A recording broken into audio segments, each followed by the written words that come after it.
When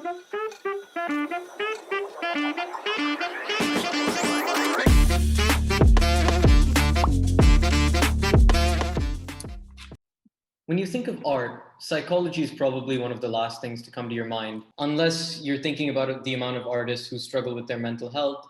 But if you're thinking about that, you're probably a psychology student, so you don't count. But yeah, art therapy is what we're diving deep into today. People tend to say that there's a lot of drama around teenage life, hence Netflix originals existing. But the good thing is that all this drama in our lives can actually be channeled into something productive. Whether you're channeling your emotions on stage or on a canvas through a brush or an instrument or even through dancing, there's just so many ways that art can be an outlet for many, many emotions. Self-expression through the creative arts is said to be a powerful, positive coping mechanism. And to chat with us today about how we can do that is Ms. Kritika Mehta, developmental psychologist and an arts-based therapy practitioner based out of Toronto. So welcome to the show, Ms. Kritika. It's so amazing to see you. Thanks for joining us here on TeenWork. Thank you for having me, Aaron. Really happy to be here. Pleasure is ours. So we're talking a lot about teen coping mechanisms on TeenWork, healthy and unhealthy. What is it about the teen mind and emotions that you feel is vulnerable to seek out unhealthy coping mechanisms? And how does art positively channelize these emotions or in the teenage brain? So let's look at this particular question in two parts. So I'm going to look at the coping mechanisms first, and then we'll come to, how art kind of just impacts teenagers. So let's understand what coping mechanisms are first. It's basically any strategy that helps us manage or deal with our difficult emotions. And some of these strategies can be very helpful, which we call the adaptive coping mechanisms. And some of these are not very helpful in the long term, and which we term as unhealthy or negative or maladaptive coping mechanisms. So maladaptive coping mechanisms in generally have a very immediate effect in calming the stress. So for example, let's look at this. When you're really angry, the adaptive or the healthy way of looking at it would be, let me take a time out, let me go for a walk and kind of just get my thoughts together and then come back to the situation. And another way of looking at it could be, maybe yelling at the other person or throwing something. But let's face it, the yelling and the throwing something does make us feel calmer a lot faster than going out, taking a time out and taking a walk. So it's not just teenagers. Humans in general were more inclined towards the maladaptive coping mechanisms because it does bring about a faster result. And we do tend to feel better a lot faster with maladaptive coping mechanisms as opposed to the healthier ones. And to answer the second part of the question, which was, how art can play a role in teenage lives. So all forms of arts, whether that is visual arts, painting, drawing, etc., whether that's drama, music, movement, all forms of arts have shown in rehabilitation medicine as well as in a lot of psychiatric researches, neuroscience, that it enhances brain function. So it impacts brainwave patterns, emotions, nervous system. It has also shown to increase serotonin levels. What's really interesting, it's not just being involved in the art, it's also observing it. So if you go to an art gallery, if you're watching a performance, even if it's on TV or it's live, it is shown to increase your serotonin level. So not just creating something and being actively involved in the art, but also observing art has a lot of similar effects that creating art does.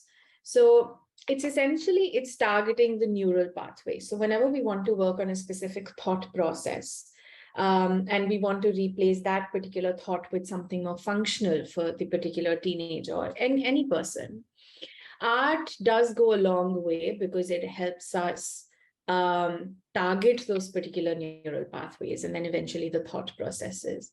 It's also a great way for teenagers to express themselves, right? Because that's the age where we're not really connecting with a lot of people. We don't feel like talking to others. So art is great for self-expression. Mm. And it also helps a lot of them find purpose, something that they're really passionate about, something that they enjoy. It's also a way to connect with people around them, gives them a different perspective of the world. And there is a lot of research that also shows how art helps develop persistence, better relationships, creative thinking, problem-solving skills, confidence, self-esteem. So there is a lot that art helps with, be it any form of art. So essentially, it's providing people a way to express these emotions in a healthy way. So instead of screaming at someone, instead, like just putting this down on paper and writing or in drawing or maybe playing, like writing even a song, for instance, about these emotions is a good way to like process and uh, process and show and express them in a more healthy way. Absolutely. So management and regulation is one big aspect of it, but as much is awareness. So art also really helps in building a lot of awareness for the particular client that we're using the medium with. Like what are the triggers and what are the sort of situations that they want to work more on. So there's awareness, and then of course there is the regulation and management of it. All right. So, what happens in an art therapy session? And is art therapy better than, let's say, cognitive behavioral therapy for specific mental health issues? So to answer your first question, what happens in an art therapy session? Lots of fun. The idea is to have a lot of fun. The idea is to take pressure away. Firstly, you don't need to be an artist. You don't need to be good at that art form to be able to use it in therapy, as a practitioner as well as a client. So even me as an arts therapist, I don't need to be an artist to be an arts therapist, because the idea is to use it as a medium in therapy. So if I was to kind of, talk about what a session would look like, just like with any other therapy, every art therapist has their own unique approach. So maybe what I would do with a client who's looking at a more, say, spirituality-based art session, as opposed to a teenager with anxiety, they would be really, really different. But usually what a session would look like would, we would start by maybe just talking about the week or whatever that the client brings in, and maybe a ritual. Sometimes the clients don't like to talk, so we start with a ritual. It could be something as simple as, we take our slippers outside and we come and we sit on the mat, to something more complex, but a ritual is something we create together. And so I usually divide the sessions into three parts. There is a beginning, there's a main activity, and then there's the closure. So the beginning is usually the chatting and kind of just getting into the main activity, and it flows, it seamlessly flows. The main activity completely depends from person to person, like from each session, what goals are we working on, how comfortable is the client with, with which medium is the client comfortable with. For example, just not using movement with someone who's come in with body image issues. And once the main activity is done, then we kind of just discuss it, we draw inferences, we make personal connections and what the client is taking back in their life from it. We don't interpret the artwork. That is something that we absolutely stay away from.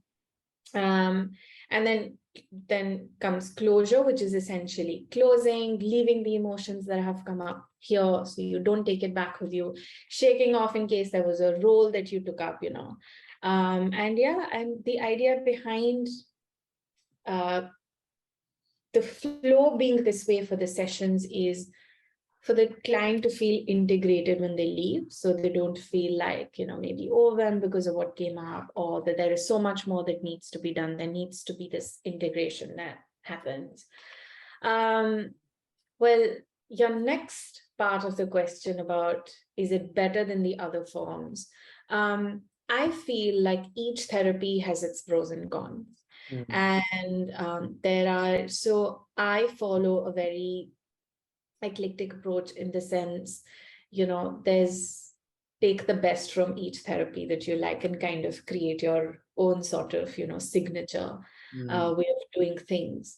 And definitely what I love about expressive arts therapy is that there is something for each client that you're working with, no matter what population, no matter what age group, no matter what challenges you're working on, there is something for each client. So like you name it, there's anxiety, depression, trauma, grief, self-esteem, relationships, absolutely everything. So that's the one thing I really love about expressive arts therapy.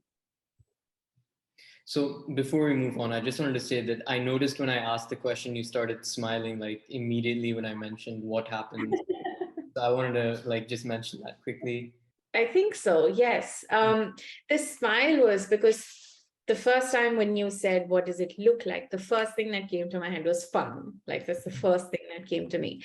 And one of my mentors, when I was training to become an expressive arts therapy, he used to use this acronym FUNN, fun, and that would stand for functional understanding, not necessary. And it just makes so much sense. Like you just go out there, you do what works for your client. It doesn't even need to make sense every time, but something healing, either it's going to be, like a metaphor that's going to come out of it, or it's going to be like a very obvious connection that comes out of it. But there's something is going to come out of each session. And it's just the idea is to have a lot of fun with your client. I love using art as a medium of therapy, like whichever form of art that might be. So absolutely, yes. But I feel a lot also depends on the sort of rapport that you have with your clients. And a lot of other things can be fun as well. Like you can make a lot of conversations, whether you're using CBT, solution-focused brief therapy, REBT, irrespective of what you're using. I feel like if you understand the aspects that you want to use from the therapy, if you understand what you're working on and you have a good relationship with the client, I feel like other sessions can be fun as well. But definite bias towards art therapy. Yeah. So art promotes freedom of creative expression. Now, how can a parent read signs or interpret a teen's expression through art in the occasion that a teenager might share their art or the parent might stumble across it? How would a parent be able to interpret what's being expressed? So the first thing I want to say is if a teenager shares their art with a parent, then they must applaud themselves because they're doing something right for the teenager to feel so comfortable that they're sharing their art with them. It's just, because that is something so personal and something so close to them, and yet they're feeling comfortable sharing it with their parents. That's commendable. But as far as art in therapy is concerned, we don't really use art for interpretation.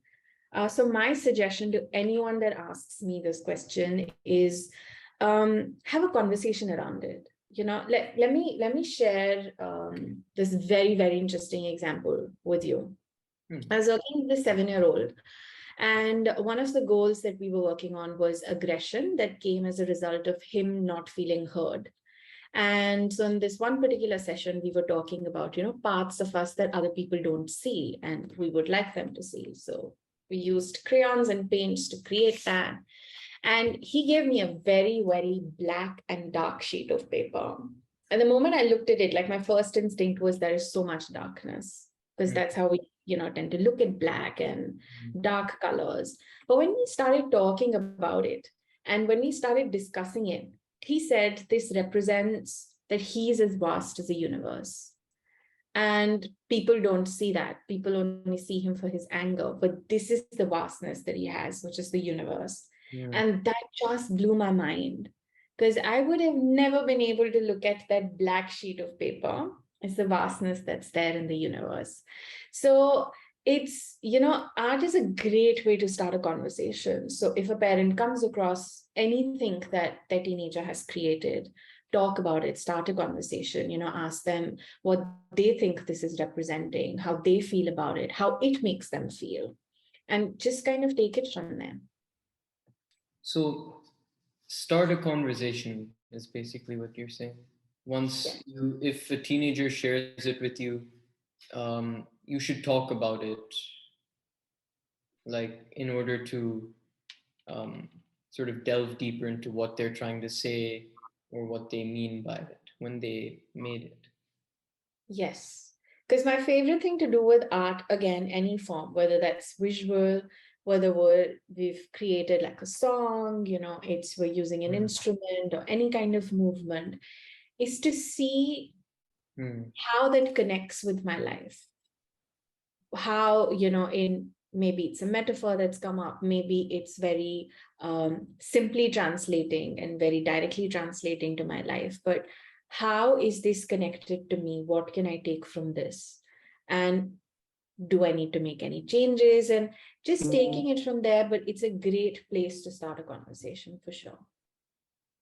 All right.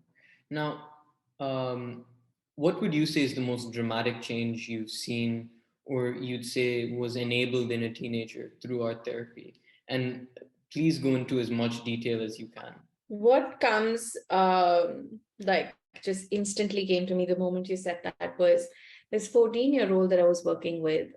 She lived in a children's home and she was a victim of sexual abuse. I don't think I have ever seen change the way I saw in her. And initially when I met her, she's this very closed girl, not wanting to have a conversation.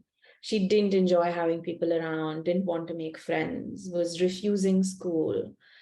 And I only used different mediums of art with her, that's it. And in about 6 months, she transitioned into this vibrant girl. She was going to school. She had a very positive body image. She had made friends at home as well as in school. She was academically also doing well. And in fact, the teachers were very stunned about what had happened. And we only realized that such a huge transition has happened when we got this note from her school saying that they'd like to meet, the guardians and kind of just understand how the dynamics at home have changed. And it was, definitely like that is change that I saw in her. It was a whole different person that we were seeing. And that just, it gives you so much hope when you see such like almost extravagant results, so to say. But yeah. It must be amazing to be like, to be part of a change like that. Like, that must be just so rewarding, just so amazing. But this is what keeps me going. Just being able to think back and go back to the times where I've had like clients have this huge smile on their face because they feel much better, they're doing much better. And I'm grateful to be a part of that. So, in your opinion, who can be, who could be, or who should be an art therapist? Anybody who wants to be. Like I said, there's so much that expressive arts therapy has to offer. Anybody who feels connected to any art form in any way, and who also wants to, use it as a medium in therapy should, I think it's just, there's something for everyone. Whether you're into music, and if that's something you enjoy, whether it's movement, any kind of art form that calls out to you, 100%. Thanks so much for being here. This is such a brilliant session. It's really been great. Just amazing having you here. Like I can't even begin to say it enough. I'm really happy that I'm here. Thank you for having me.